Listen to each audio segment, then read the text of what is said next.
You can see the conformity index is described by target and the prescription isodose volume.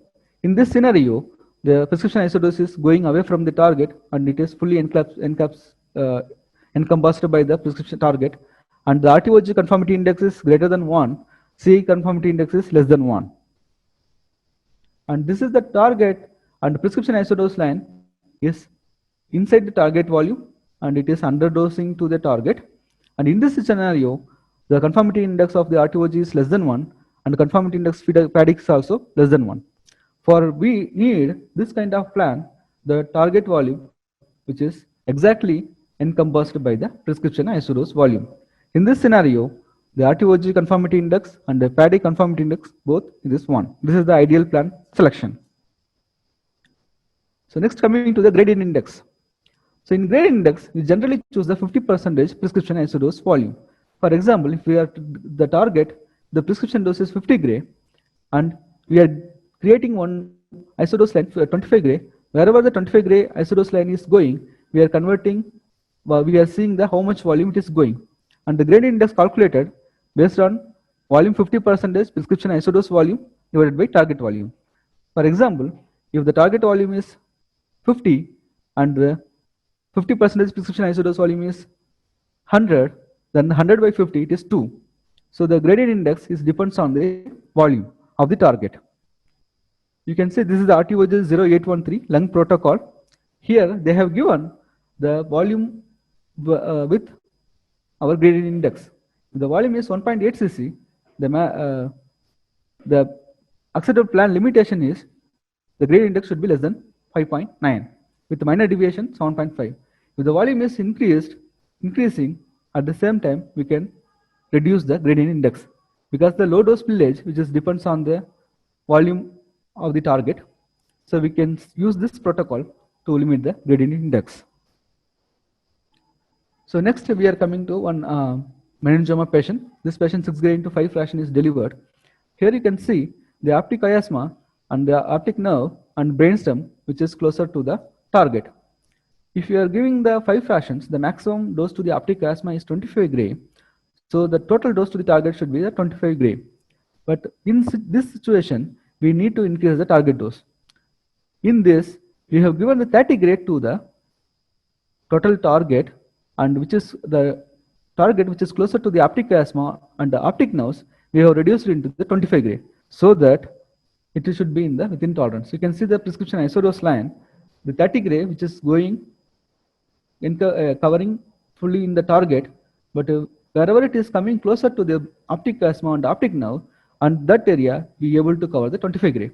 So the advantage is the total TCP to the target is increased, as well as we can be able to reduce the normal tissue toxicity. And in sagittal view, you can see the brainstem which is closer to the target, which is restricted up to 25 gray. At the same time, we increase the target dose. And next parameter is high dose inside the target. How to choose the high dose inside the target? This is the 2 plan which has a similar DBH, that means similar mean dose.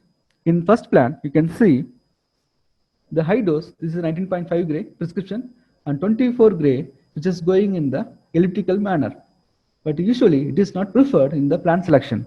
So it should be like circle way. So it should be center of the target, so that we can be able to get the high conformity. In the previous one, we can get the less conformity. In this kind of plan, we can get the high conformity, as well as we can give the more sharp dose fall of gradient.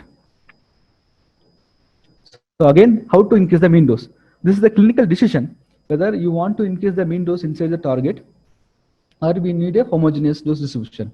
So the first image will show the 56 gray 8 fraction to GTV, 48 gray 8 fraction to the PTV.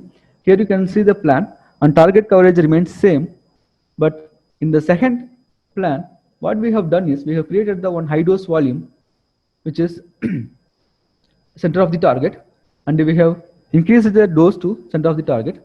So 70 gray volume is increased here, so that the mean dose to the target is increased.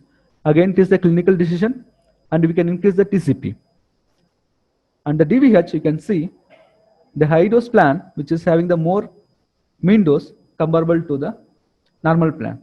In GTV primary, we can increase up to 5 gray dose. So at the same time, we have to, there is a two option in this.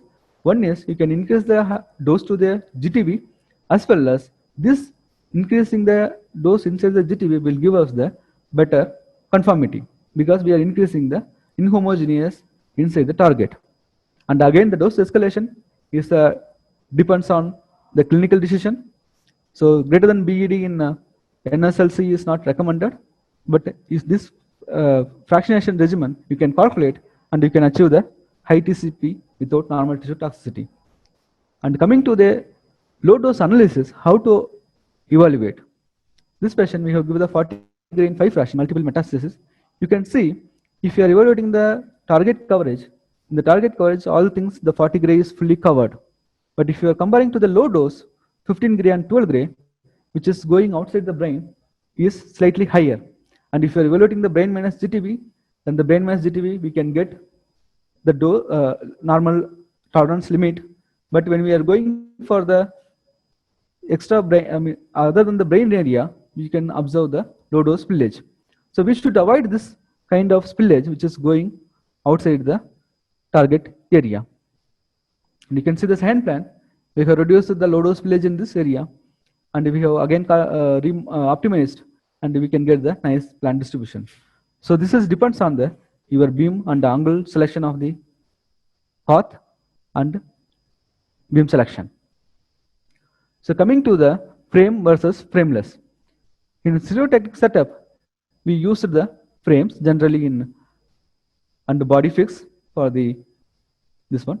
And image guidance setup, it is the frameless setup, and we use the CBCT and orthogonal X-ray images for tracking and localizing the target during the delivery.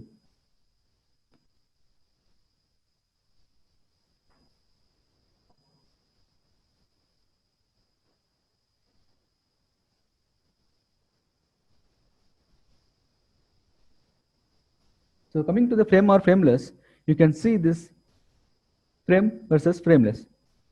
So we can go for without frame by using the image guidance, 3D imaging, CBCT. In this, an accurate and reproducible immobilization is needed, and the deviation should be corrected in all 6 dimensions. And by using the CBCT and the 6 degree of freedom couch, we can be able to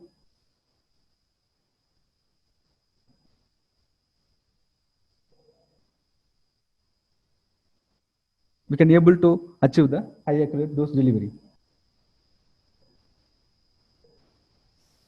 So again, this is the comparison of CyberKnife and LINAC based SRS. You can see the mean shift, translational and rotational shift is 1.2 mm and 0.8 degree maximum. And here the mean translational shift is almost 2.5 mm, and in translation shift is almost 1 degree. In this situation, we can go for the frameless treatment with image guidance. This is the intrafraction analysis of the brain SRS cases. You can see the maximum shift is 4 mm, but in other than that, almost all the translational and rotational shifts are within acceptable limit. So the limitations of frame is invasiveness of the frame and the fractionation schedule. If we are going for the multiple fractionation, the frame is not preferable modality. The restriction of the treatment to sites to frame fixation, and 1 day procedure it will need to frame is 6 to 8 hours. In this scenario, we need to spend high time. Issues with frame fixation for pain and hematoma to the patients. So coming to the triple F versus double F. So in recent days, we are using the triple F beams to deliver the SRS and SBRT treatments. So the advantage of the triple F is increased dose rate and decreased head scatter, and this decreased head scatter will give you accurate beam modeling. And again, it will give us a decreased head leakage. In off-axis beam hardening will be less in triple F beams. So this is the comparison of single brain metastasis in triple F versus double F. In this, the main advantage is treatment delivery. Here you can see the treatment delivery time is almost 25 minutes with the double F. With the triple F, we can go by 21 minutes. the 4 minutes time, which will give us a intrafractional imaging advantage as well as the high accurate delivery. So dose gradient in triple F is superior comparable to the double F, and the brain dose is reduced 2% in 10 gray to 5 gray region. And coming to the lung, you can significant reduction of the beam on time is achieved with triple F, so that we can able to treat the patient efficiently with motion management. So this is the planned comparison. Double F is triple F. You can see the triple F beams, and the double F is the low dose pillage is little bit less in the triple F, but it is again the beam, the planning efficiency. If you are going the good arc choosing and we can choose the beam path correctly, then we can create the dose distribution same. So the radiobiological aspects is the dose rate we are increasing to 3 to 6 gray per minute in double F. In triple F, we are going to 50 to 30 gray per minute. The triple F dose rates are not high to affect the cell survival curves. So in earlier radiobiological aspects research, they say that there is no change in the radiochemistry of radical recombination. So the triple F is primarily used for reducing fraction delivery time. That is the primary advantage of using the triple F. So in frameless SRS SBRT, what is the protocol to verify the localization of the target? So initial evaluation of translation and rotational shifts, we can use the first CBCT, and after applying the shifts, we can again take the CBCT to verify the shifts. In first half of the treatment, again we can take the CBCT to verify whether the patient is moved or remain in the same position. And second half of the treatment, we can take the CBCT and verify. This is the workflow which will give the intrafractional imaging, which who does not have the intrafractional imaging tracking method. So you can see this is the multiple lung metastasis we have used for ABC for this patient, and here we have given the PTB margin to the target like 5 mm. So the thing is that when we are going to take the CBCT and the multiple metastases, the movement are different in the different directions. So we have analyzed with the CBCT for each target, and we have found there are some targets which is going closer to the margin.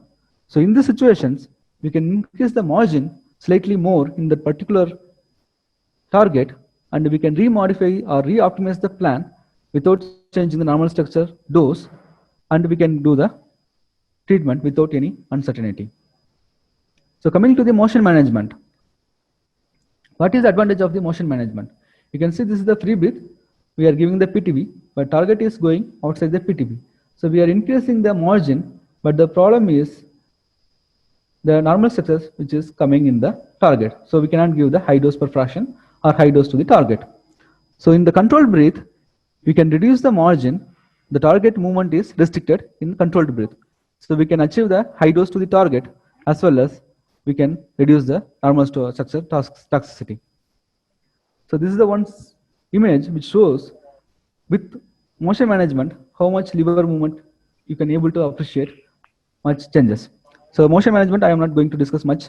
The methodology is ABC, fluidicity, abdominal compression devices, and this fiducial based synchronous system, and in tempo fiducial based matching. So coming to the physics modeling, so why the modeling of the beam is important? In the small field or small field dosimetry, there is a much uncertainty with the detectors. So which detector we have to use? We have to carefully choose the detector. Generally, the recommendation is diamond detector or the diode based detector. So the problem is this small field dosimetry. You can see the penumbra is overlapping with the target volume. So large fields, the actual field size we can exactly define by using the radiological method, but in the small fields, we cannot exactly define the field size by using the radiological full width of maximum parameter. So in the situations, we have to very carefully model the beam in the TPS, and the systematic review has to be done, and international protocol validation should be done. Here you can see the source size in the model. This is the comparison of different source sizes. If you model in the 0.01 mm, we can get nice profile. But if you are going for the 1 mm or 2.5 mm, it will drastically change the collimator scatter factor. This scatter factor is the much contribution to our dose calculation. So field size reduce the small field, the drop in output and overlapping penumbra, and the accumulation of the direct photon beam source can happen. So lateral electronic disequilibrium, it will give us the dosimetric uncertainty, and widening of full width half maximum of the dose profile, which will give us the volume averaging effect of the chamber. So we cannot exactly model the penumbra in TPS. So detector becomes too large, then again we cannot measure the small field dosimetry. So challenges in small field dosimetry is absolute dosimetry, how much output is coming for 1 by 1 centimeter square field size, and relative dosimetry, PDD, profiles, and output factors. All those things are depends on purely detector choices. And in modeling in TPS, we have to carefully validate it, because normal field size we can directly measure and compare the planned versus delivered dose, but in small field it is difficult to compare planned and delivered. The mission alignment. The mission alignment we have already discussed. The 1 mm to 1.5 mm, how much deviation it can happen. So when we are going to start the SRS, when you are going to start SOPs for each anatomical site, and the safety issues, and the patient selection, simulation, treatment planning, delivery, and follow-up, then finally checklist. You can see the safety. So role and responsibility of each member should be clearly mentioned. The mechanical tolerance of gantry, collimator, couch, everything is documented for each mission. So according to the particular mission, we can choose the patient. Appropriate time intervals, the simulation to treatment. For example, if we want to recommission any equipment, and again we can do and compare our original values. In case if you find any kind of safety issue for any case, you can halt a case and you can revalidate before proceeding the treatment. So patient selection should be based on clinical protocols and published guidelines, and target size is important parameter in SRS SBRT, and target size with corresponding treatment mission is basic decision, and multidisciplinary review or a peer review is recommended. So simulation, the reproducible immobilization devices should be used, and in the planning CT should cover the target and all relevant organs at risk. The scan length should be 15 centimeter beyond the treatment field borders, so that it can entrance and exit both of the beam can be taken care of. The slit thickness should be 1 mm to 1.25 mm, and respiration motion management for thoracic and abdominal sites. So in liver or prostate, the fiducial placement is recommended to track the target. In planning consideration, each treatment site, the dose tolerances should be documented, and target volume margins exactly defined based on the localization techniques and our mission. So imaging limitations should be documented, and what are all the planning strategies, and non-coplanar potential collision has to be evaluated. If you are going for these multiple arcs, 5 arcs, 6 arcs with non-coplanar beams, before going for the treatment, we should exactly find out the potential collision parameter. So re-radiation, again it is a cumulative dose to normal success should be evaluated properly. The calculation grid should be less than 2 mm and preferable for 1 mm. Target coverage, dose follow-up beyond the target, dose conformity, and critical success doses carefully evaluated, and independent dose calculation should be performed before beam delivery. So pre-treatment QA check is mandatory for all the plants. The professional supervision should be done. An image guidance method has to be written document for each target anatomy, and what is the protocol for the tolerance level. And intra-treatment image guidance is mandatory, and if the option is limited, then you have to write the protocol to match the target localization. The motion management, again, we have discussed already motion management. In summary, starting from simulation to the treatment delivery, there are a lot of parameters which is affect the target dose. So if in SRS SPRT, the main thing, if you miss the target and we are iterating the normal structure, so you can take the simulation to image registration, localization techniques, and the treatment planning consideration, pre-treatment verification, treatment delivery. Not but not the least, the quality assurance of each equipment is highly mandatory, because if there is a 1 mm in immobilization devices shift, it will lead a lot of uncertainty to the target. Thank you so much. Thank you, Venkatesh, for such a nice detailed overview of the treatment planning, which is very important, one of the important aspect of delivering a treatment with SRS. So we'll take question one by one. If you have any query or question, you can write in the chat box. We'll like to take it one by one. Right. So we'll begin with the first question. Mrs. Kritika is asking to give more detail about image registration. Yes. So image registration, we have to use the planning MRI or planning PET for the corresponding patient. Can I proceed or? Yeah, you can proceed. Yeah, if you are on to the T1 seconds or T2 seconds, the corresponding sequence has the limitation of its own.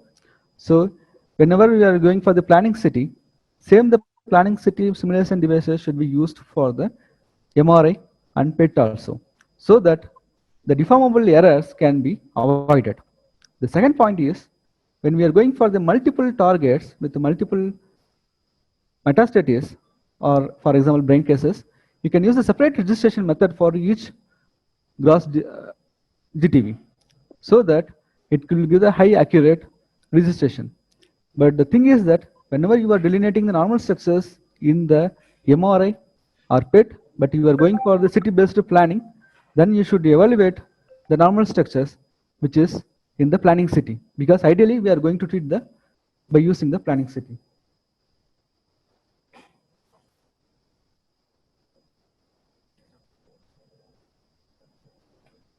The next question is, what are the modified aspect of LINAC versus TrueBeam that are needed for SRS SBRT? Yeah, TrueBeam, basically the TrueBeam and the Versa HD, up to 3 centimeter, we can model separately, and beyond 3 centimeter, the normal field size which are using for the clinical settings, but less than 3 centimeter, by 3 centimeter field size, you can model the beam, and you can use the TRS 483 protocol to achieve the mission specified field size, so that small field SRS and SBRT treatments, we can use the small modeled beams, and in conventional fractionations, we can use the normal beam modeling. So next question is from Dr. Vinitha. What is the distortion correction in the MRI? Is there any distortion correction? Yeah, in distortion correction, if the frequency we have to set, we have observed that if you are going for T1 contrast or T2 flare MRI images with the different frequencies or different MRI strength, and it will lead us a small variation in the target delineation, especially in the small volume targets. So in this case, we can analyze the distortion correction, and we can reduce the target movement in between the MRI, and we can use the particular coil, and that particular coil movement or coil MRI strength also will lead us a distortion issues in the MRI. So another question is, what is the best isodose line prescription that gives you the steepest dose gradient? It is again depends on the clinical decision, but whenever the isodose line is decreased, the steepest dose gradient is achieved. But again, the variable is target size. If you are going for 1 cc and 10 cc, if you go for the 50% isodose line for both 1 cc and 10 cc, the 1 cc will obviously give the more steep gradient comparable to the 10 cc.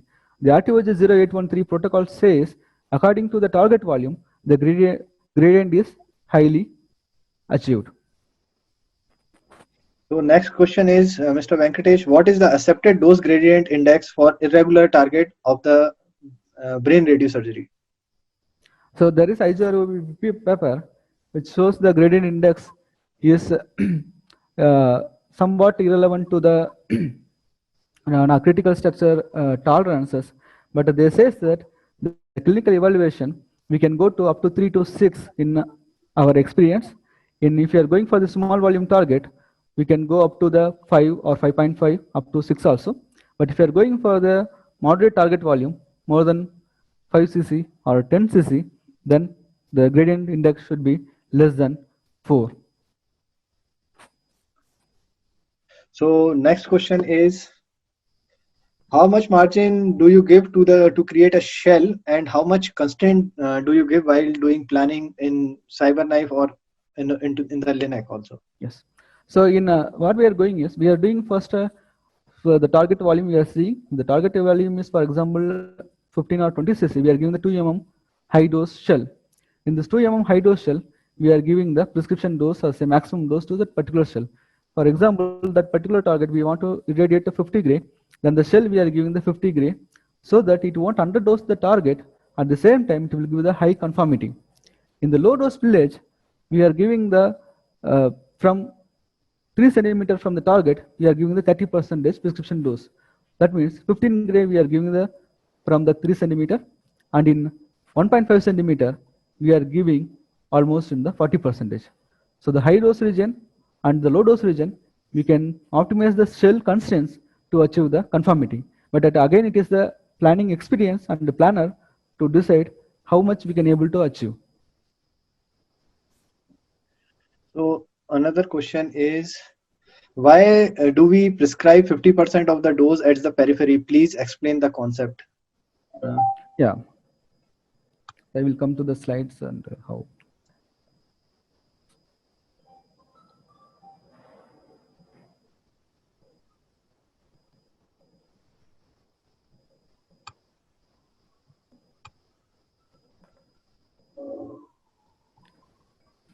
So here you can see this 50% in the periphery. It will give us the 200% maximum dose inside the target. That means if that 50 gray is prescribed in the target, 100 gray which is going inside the center of the target. So it will increase the tumor control probability. This is the advantage of the SRS. And the second point, it will give us the more inhomogeneous to the target. So in conventional fraction, conventionally, we know that the homogeneity and conformity is inversely proportional. So if we are increasing the inhomogeneity inside the target, and the conformity automatically increased, and we can achieve the very high dose fall off. Again, if the target is very closer to the critical structures, spine or brainstem, in that situation, we can decrease the prescription isodose line to cover the target, as well as reduce the normal structure dose. So another question is, can we use SGRT instead of KV imaging during delivery? There is a recent surface guided recently come up. So surface guided, we need still more experience we need for locating the localization, how it works and other parameters. But using the KV images and the CBCT imaging modality, we are fully compliance with that. It will give us the very high accuracy. In surface image guidance, some papers is recommended for SRS and SBRT, but still it need to be unlaced. Okay. So another question is, for multiple target, how different ISO are effective in the dose coverage and as well as for the conformity index? So in this situation, in multiple targets, still there is a no conformity index evaluation, but multiple target you can analyze in the slice by slice, and you can calculate the total volume and how much the prescription isodose volume is going. In comparing these two, we can find out how much the dose village outside the target, and the conformity index with the same dose we can calculate, but in the different doses it is still need to be evaluated because there is no conformity index for the multiple target doses. So another question is, for multiple target, what is the dosimetry tools for SRS used for SRS plan, and how it is verified for its position and dose delivery? Okay, in multiple methods, we can, for a physics point of view, free treatment verification, we can go for the film-based dosimetry. In film-based dosimetry, there are some limitations, but still it will give us a comparison between the planned versus how much we have measured and delivered, and we can compare. Another option is you can choose the the points, the chamber points for the metastatic, the gross disease area. In the particular target placement, we can place the chamber and we can compare the dose, how much we have calculated and how much we delivered. But again, the chamber volume is crucial. If you are going for the very small volume, then again chamber, it will give us the volume averaging effect. It won't give the exact reading. So it is better to go with diode or 3D image quality assurance tools. So it will give us a comparison. But again, the volume of the target is important. So another question is, with VMAT, the prescription is based on the volume rather than the isodose line. So how you achieve a circular hotspot in the target with VMAT? Yeah, we can create one dummy structure inside the target, that is the high dose volume. In that high dose volume, you can give the low dose constraints and the maximum dose constraints to achieve the circular target. Because if you are giving the without any dummy structures, it will not work and it will give us a irregular dose distribution. But if you are going for the one physics GTV or dummy GTV, and we are giving the low dose constraints, and it will create exact shape what we need. So another question is, what are the limitation of LINAC based radiosurgery versus gamma knife or cyber knife? Yeah, LINAC based radiosurgery, the main thing is the intrafractional imaging, and the cyber knife, the advantage is intrafractional imaging. It will track the target and it will track the fiducials. Exactly, it will deliver. And intrafractional correction is automatically done by the robot. So we are not missing, and the margin is very less in the cyber knife. But in the LINAC based SRS, the main disadvantage is interfractional imaging. We can stop the treatment and we can take the image, but during the treatment, we cannot take the image and we cannot do the intrafractional alignments. So this is the one of the main major difference between SRS, LINAC and cyber knife. The other thing is that the SRS based, MLC based VMAT, the dose gradient is much more, it is not comparable with cyber knife, because cyber knife, it is a cone based delivery. So there we can achieve the very high steep gradient doses comparable to the VMAT. And in gamma knife, it will give us the standard 201 sources. It is a very, very high mechanical accuracy, and the small volume targets with the regular shape, it will give us the more steep dose gradient comparable to VMAT or CK based delivery. But if it is irregular, again, it is the we need to evaluate the plans. So another question is, do you give margin to the target for a single fraction SRS, which is sitting right next to the brainstem? Usually in our clinical practice, our clinician, I think, are not giving any margin to the GTV, to the single meds, which is closer to the brainstem. But one paper is saying that if you are increasing the 1 mm margin is enough for the any GTV, but if beyond 1 mm margin is not recommended, because 1 mm margin, increasing the more than 1 mm margin to the SRS brain, it will give us the more toxicity to the normal brain. Normally we do not. Normally we do not give margin. Yes. Because we have cyber knife which do the real time accuracy. The accuracy of this is less than a millimeter. So yeah, we are not giving any margin to the GTV. So there is another question. It is necessary to put NTO in automatic mode in Eclipse system. Any idea?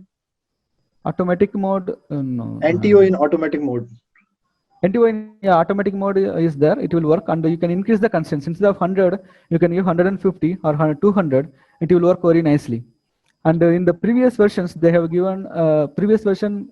Eclipse has the changing the parameters, but now they have removed that option. So another question is Gamma knife versus Cyber knife. What do you recommend? This is the clinical decision, so I cannot comment on Probably Gamma knife is can be used for treating brain lesion only, brain but lesions. or the Cyber Cyber knife you knife, it can is the treat. extra, yes, Yeah. extracranials. So another question is how much margin do you give to create the shell and how much K value you give for it? Yeah, the shell is depends on the planning experience. If the volume is small, then you can go for the 1 mm shell, the high dose shell, and maximum 7 or 8 cells are has to be used, and the 8th cell you can give the 25% to 20 or 25% prescription dose.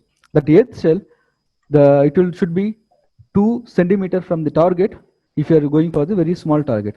If you are going for the moderate target or big target, you can go for the instead of 2 centimeter, you can go for the 3 or 3.5 centimeter.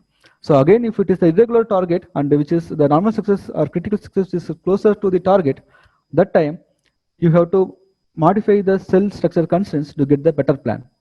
Sure. Thank you so much. And thank you, Venkatesh. And I must congratulate you on an excellent presentation and for also your paper having been accepted at the recently concluded ASTRO Yes, and at the AAPM for your dosimetry. And thank you, Dr. Deepak and Dr. Sham, and also Mr. Dinesh for coordinating, who is in the background and having the whole program run for us. Good night, and we'd like to invite you again for the next lecture after 15 days. Good night, and thank you. Bye-bye. Thank you, ma'am. Thank you, ma'am. Thank you very much. Thank you, Venkatesh. Thank you, sir. Thank you so much.